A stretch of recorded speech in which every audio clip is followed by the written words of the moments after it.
روزے کے دوران ہمارے جسم کا رد عمل کیا ہوتا ہے، اس بارے میں کچھ دلچسپ معلومات۔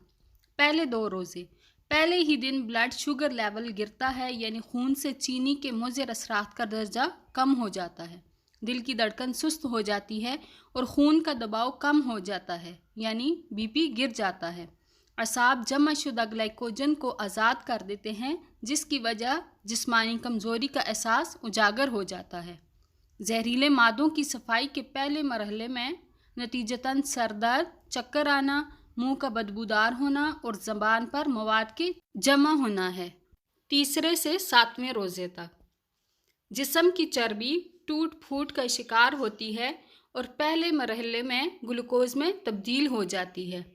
بعض لوگوں کی جلد ملائم اور چکنا ہو جاتی ہے، جسم بھوک کا عادی ہونا شروع ہوتا ہے اور اس طرح سال بھر مصروف رہنے والا نظام ہاضمہ رخصت مناتا ہے، جس کی اسے اشد ضرورت تھی۔ خون کے سفید جرثومے اور قوت مدافعت میں اضافہ شروع ہو جاتا ہے۔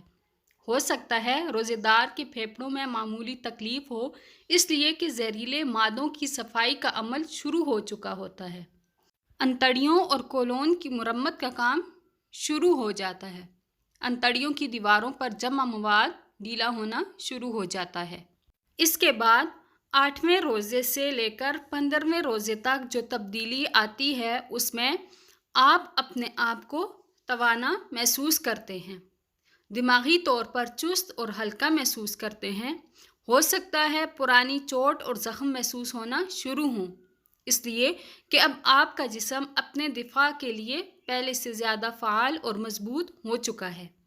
جسم اپنے مردہ یا کینسر شدہ سیل کو کھانا شروع کر دیتا ہے، جسے عمومی حالات میں کیمو تھراپی کے ساتھ مارنے کی کوشش کی جاتی ہے۔ اسی وجہ سے خلیات سے پرانی تکالیف اور درد کا احساس نسبتاً بڑھ جاتا ہے۔ اعصاب اور ٹانگوں میں تناؤ اس عمل کا قدرتی نتیجہ ہوتا ہے۔ یہ قوت مدافعت کے جاری عمل کی نشانی ہے۔ روزانہ نمک کے غرارے اعصابی اکڑاؤ کا بہترین علاج ہیں۔ 16ویں سے 30ویں روزے تک جسم پوری طرح بھوک اور پیاس کو برداشت کرنے کا عادی ہو چکا ہے۔ آپ اپنے آپ کو چست، چاق و چوبند محسوس کرتے ہیں۔ ان دنوں آپ کی زبان بالکل صاف اور سرخی مائل ہو جاتی ہے، سانس میں بھی تازگی آ جاتی ہے۔ جسم کے سارے زہریلے مادوں کا خاتمہ ہو چکا ہے، نظام ہاضمہ کی مرمت ہو چکی ہے، جسم سے فالتو چربی اور فاسد مادوں کا اخراج ہو چکا ہے۔ بدن اپنی پوری طاقت کے ساتھ اپنے فرائض ادا کرنا شروع کر دیتا ہے۔ 20 روزوں کے بعد دماغ اور یادداشت تیز ہو جاتے ہیں، توجہ اور سوچ کو مرکوز کرنے کی صلاحیت بڑھ جاتی ہے۔ بلا شک بدن اور روح تیسرے عشرے کی برکات کو بھرپور انداز سے ادا کرنے کے قابل ہو جاتا ہے۔